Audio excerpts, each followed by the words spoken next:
being the only person ever in my family that had ever gone beyond 14 in education, nobody knew how it worked and what you did and what you could choose or anything like that. And the school had been singularly unhelpful. Yeah. I'd actually applied for a training college at Edge Hill in Liverpool, and I'd gone up there and had an interview, and they said they'd give me a place, and they showed me which all the residents I'd be in. They asked me if I wanted to play a musical instrument, which I didn't at the time, and I said yes, I'd like to learn the bagpipes if I had a choice, you know. And so they said they thought they could arrange that. And so when I got back to the school, you see, the school took the attitude that I was sorted and that they didn't need to worry about me anymore. Yeah.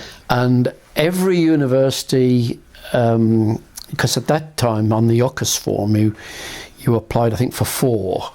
I don't know if it's the same today, but five. Yeah, well, I applied for these 4, and I had rejections from all of them. You know, just carte blanche, just nothing. And so I thought, well, okay, that's it. I'm going to Ormskirk Training College. And I used to go to Cornwall every summer. I used to take my Boxer camping equipment on the train, go right the way down to Penzance, and then camp at Penzance or St Ives. And I was looking at all the field monuments in the Land's End Peninsula, because you can actually walk to everything. I don't know if you know that area, but you know, Chisorster and Carnuni, it's chock-a-block with stuff, and you can walk to all of it. So that's what I used to do. So I had this, in the days that you got these things, a telegram from the parents saying, you've been offered a place at Birmingham. To which I sent one back saying, tell them to sod off. They didn't want to know I'm going to Ormskirk Training College. And when I got home about 3 weeks later, there was various letters, which I've got the letters turned up recently. There were lots of letters saying, oh, well, we've been to see the careers master, we've been to see the geography teacher. This is my parents writing to me, and they say they think you ought to go, and what an opportunity and all this. And I'd write back and say, no, I'm going to Ormskirk Training College, you see. So when I got home on the train with my Boxer camping equipment, I was like ushered into the front room with a forked vermin stick and sat down. You know, working class houses, you live in the back room, and in the front room is the aspidistra, and you never go in there, in the front room. So I knew it was serious. Very concerned about your letter, son. You know, been to see all the teachers. And I said, no, Sodom, you know. I was angry. I get very angry. I said, oh, Sodom, you know, they didn't want to know.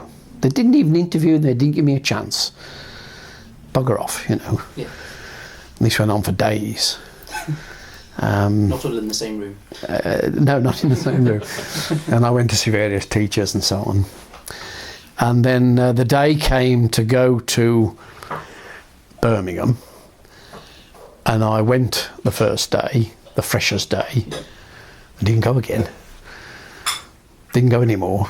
That was it. That was it. I went off then to see, got on the train, went to see more sites, and to visit more stuff, you know. And then, I don't know why, but I went back another day and there was a library tour, right? And I went round the library and I thought, wow, you know, here was all this stuff that I'd heard about. Victoria County histories, place name volumes, all this stuff, all there on the shelves, which of course it hadn't been at school. So I started to go then. And it was very soon after that Philip Raats had been appointed as the archaeologist in the history department at Birmingham. So that's another interesting story, really. And he put a little postcard on the notice board on the floor above where I was, which said, anybody wants to come digging, come to my house on Saturday at 8 o'clock or whatever, and there'll be lifts out to sites to do digging. So that's what I did, and that I was off then. You know, once I'd met him and got involved with what he was doing, I just never looked back after that.